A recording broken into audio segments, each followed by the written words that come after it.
So before we move on to the next topic, let's solve few more questions based on the measure of central tendency.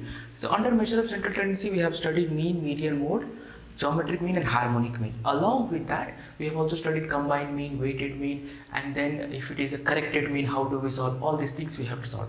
So few more extra questions I thought I'll just give you for your reference so that you will be much more clear before we move on to the next topic. Now, the first thing I would like to talk about is what do we do or how do we solve when we have open-ended classes. For example, assume that in the question if they have given class interval and the frequency. Class interval they are talking about, let's take below 10, below 20, below 30, below 40, below 50 and so on. Assume that. Right. So remember, whenever they have given the open-end classes, it means they will not give you the frequency. The frequency will be something in the terms of either increasing order or decreasing order. So if it is increasing order, you have to consider less than cumulative frequency. Let me repeat this. If in the question, if they have given the open-end classes where below or above something, your frequency will be either in the form of increasing order or decreasing order, which is not frequency, which is a cumulative frequency. So from class, first you have to write the original class. How do we write the class interval? So below 10, below 20 it's telling, and the gap between these two is 10. So can I write 0 to 10, 10 to 20, 20 to 30, 30 to 40 and 40 to 50, right? So this will be your class interval. Now, this is not the frequency, this is the cumulative frequency. Now how do we find the frequency? From the cumulative frequency is, write the first value as it is, 7 minus 2, 5, 12 minus 7, 5, 15 minus 12, 3, 20 minus 15, 5. Now if you add these things, you will be getting n value as 20, which is equivalent to this.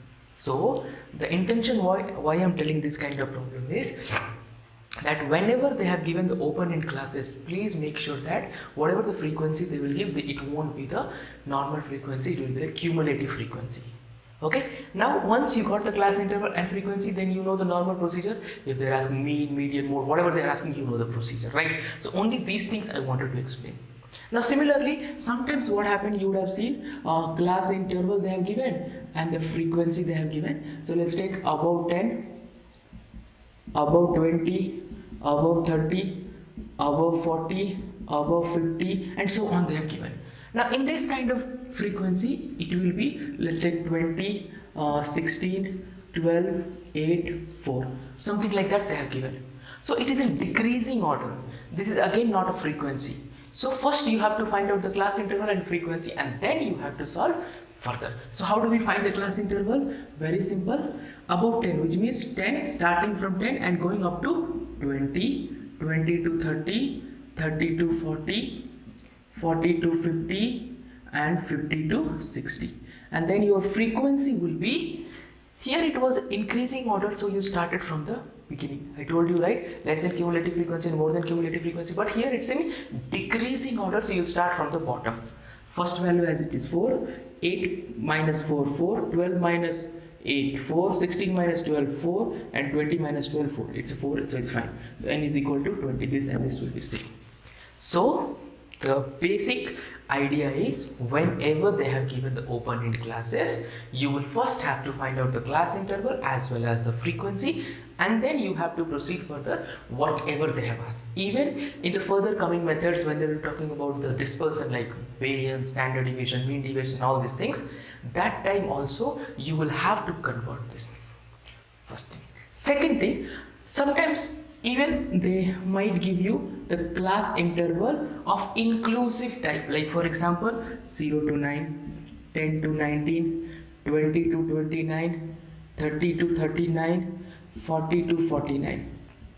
And frequency, let's take they have given 2, 5, 7, 3, 2. So if they have given the inclusive class interval, frequency will be normal, you don't have to change anything in the frequency, only what you have to change is class interval. You have to convert inclusive to exclusive. You know how to convert very well, that we call it as a correction factor.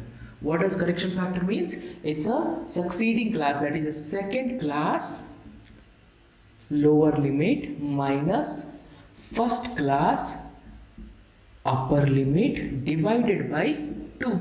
So what will happen? 10 minus 9 by 2, which is nothing but 1 by 2, which is nothing but 0.5. Correct? Now this 0.5 you are going to subtract in this and you are going to add in this. So what will happen? Let's see that. So 0 minus 0.5 minus 0.5, but you can also write 0. It's up to you if you want minus 0.5 or 0, however it is. So let me just write the class interval. So 0 to 9.5, if I add 10 minus 0.5 is 9.5 and 19 plus 0.5 is 19.5. Similarly, 19.5 to 29.5, 29.5 to 39.5, 39.5 to 49.5. So this is how you can convert the inclusive class interval to exclusive class interval. Remember, whenever in the statistic, if inclusive class interval is given, no matter what method you're doing, first job is yours to convert that class into exclusive, and then only you proceed further to do whatever you want. Now if you want mean, of course you have to find out the x. What is the x? You know very well, it is called midpoint. How do we find midpoint? So we have a small formula. So midpoint is equal to upper limit plus lower limit divided by 2. Right? So these are the small formulas, please remember, because 1 marker question can be arise from this particular thing. Right? So I hope you are clear now. Solution will be the same whatever I have explained, whichever method they have asked, step deviation doesn't matter. But this is the basic step that you have to do if they have given this kind of class interval. Right? So pause the video, make a note of it. We'll proceed further. We'll see few questions like missing frequency and all, and then we'll move further. Let's solve one application problem under mean, which is displayed on your screen. It says that the mean of the 40 observation is 160, which means they have given if n is equal to 40, okay, the mean of 40 observation was 160, then your x bar is 160, okay. It was later found that 125 was wrongly copied as 165. So basically, wrong value they have given and correct value they have given. Correct value. So what they're telling, 125 is wrongly copied as 165. So wrong value is 165 and it is supposed to be 125. So basically what would have happened is, suppose there are 40 observations, so 160, 165, 120, 130, like that it is there. One place you're supposed to write 125, but by mistake you have written 165 and then you have added and you have calculated the mean. Now you have to find out what is the corrected mean by replacing 165 to 125. Let's see how to do it.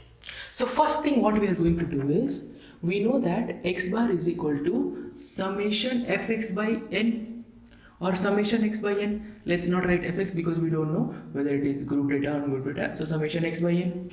So what is x bar? That is 160 is equal to summation x by n is nothing but 40, which means your summation x is nothing but 40 into 160, which is 6400. But this is the wrong value. Correct? Why wrong value? Because where they have added this 6440 observations, one observation supposed to be 125, but by mistake they have copied 165. Now how do we change this? To change this, very simple, summation x corrected, if you have to find, which is equal to wrong summation x plus correct value minus what is the wrong value is there. So wrong value. So you subtract the wrong value. So what is this is 6400 you got, plus it's supposed to be 125, but wrongly you copied 165. Now if you solve this, you will be getting 6360. Now this is your summation x corrected. Okay, when you replace 165 by 125, this is your correct summation x. Now find out the corrected mean. Corrected mean is nothing but summation of x by n, same thing, but corrected x, which is nothing but 6660 by 40 only. Observations are 40 only, it haven't changed yet. Okay, which is equal to 159. Right? Now, okay, so pause the video, make a note of it.